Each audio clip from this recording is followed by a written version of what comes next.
장희빈은 재벌가였다. 천안 궁녀의 신분에서 숙종의 총애를 받고 왕비가 된 장옥정. 장옥정이 어느 집안의 어떤 신분이었는지 출신 배경에 대해 알아보자. 장희빈의 묘는 경기도 고양시에 있는 숙종의 묘에서 20분 거리에 위치한다. 원래는 경기도 광주에 안치되어 있다가 1969년 지금의 위치로 이장하였다. 장옥정은 인동 장씨 집안의 출신이다. 그러나 1795년에 만들어진 인동 장씨 족보에서 장옥정의 이름은 없다. 1872년에 만들어진 족보에서도 마찬가지이다. 그런데 1988년에 만들어진 족보에는 장옥정의 이름이 기록되어 있다. 그렇다면 왜 이전의 족보에서는 장옥정의 이름이 빠졌을까? 결론부터 말하자면 집안이 화를 입을까봐 이름을 뺀 것으로 보인다. 장옥정은 인동 장씨 22대 손으로 이남 이녀 가운데 막내이다. 할아버지는 장응인, 아버지는 장경이다. 장경의 신도비에 그의 신분을 보여주는 단서가 있다. 장경은 당시 통역관을 양성하는 외국어 학교인 사역원의 역관이었다. 인동장씨 집안은 16세기 후반부터 역관을 배출했는데 장희빈의 할아버지 때부터 유명한 역관 집안이었다. 장응이는 풍류와 호협심을 알고 글도 잘 썼다. 또한 중국어에 능숙하고 청렴하기로 유명했다. 장응인 이후 이 집안에서 20여 명의 역관이 나왔는데 대부분이 역과의 수석으로 합격할 정도로 실력이 뛰어났다. 즉 장옥정은 조선시대 유명한 양반 집안의 딸은 아니었지만 조선 후기에 손꼽히는 중인 집안의 딸이었다. 특히 장옥정의 당숙인 장현은 통역관이자 큰 부자로 유명했다. 조선시대 역관은 전문 직종이었지만 많은 돈을 만질 만한 직업은 아니었다. 그런데 어떻게 장현이 국중 거부로 알려졌을까? 임진왜란 이후 일본으로 조선 통신사가 파견되었다. 이 통신사 행렬에는 정사와 부사가 정부 사절로 파견됐다. 당시 사대부들은 외국어를 하지 못했기 때문에 역관이 필요했다.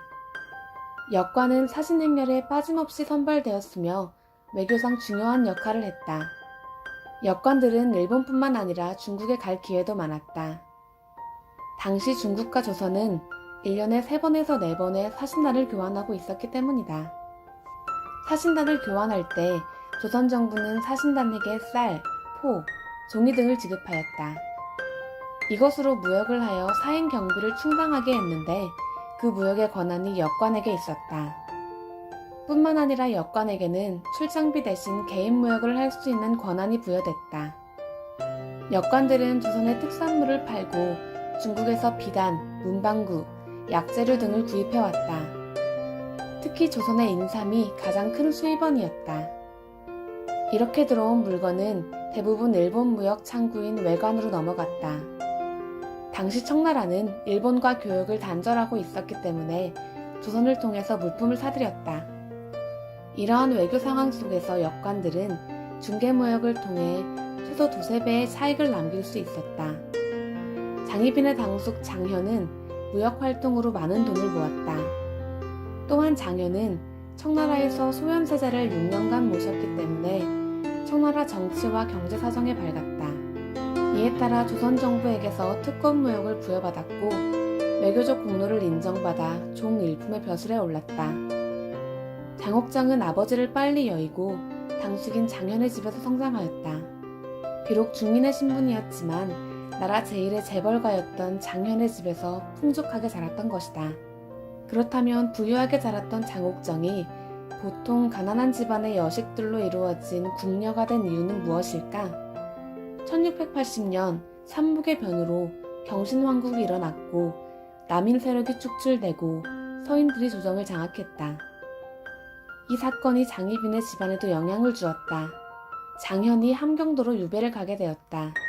이러한 상황 속에서 장옥정은 자신의 아름다움을 이용한 신분 상승을 꿈꾸게 되었고 당시 정권을 되찾고자 했던 남인 세력들과 결탁했을 것이다.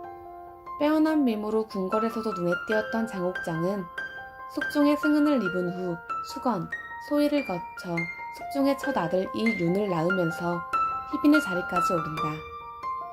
숙종이 14년 만에 얻은 왕손이었기 때문에 류는 곧바로 세조로 책봉되었고 이를 반대한 서인들이 줄줄이 유배에 파직되었다.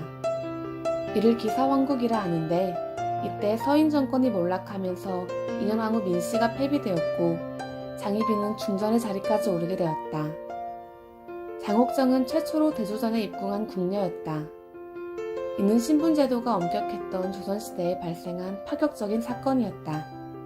장옥정은 부유한 중인 집안 출신으로 경제력과 함께 남인의 지지를 한몸에 받았다.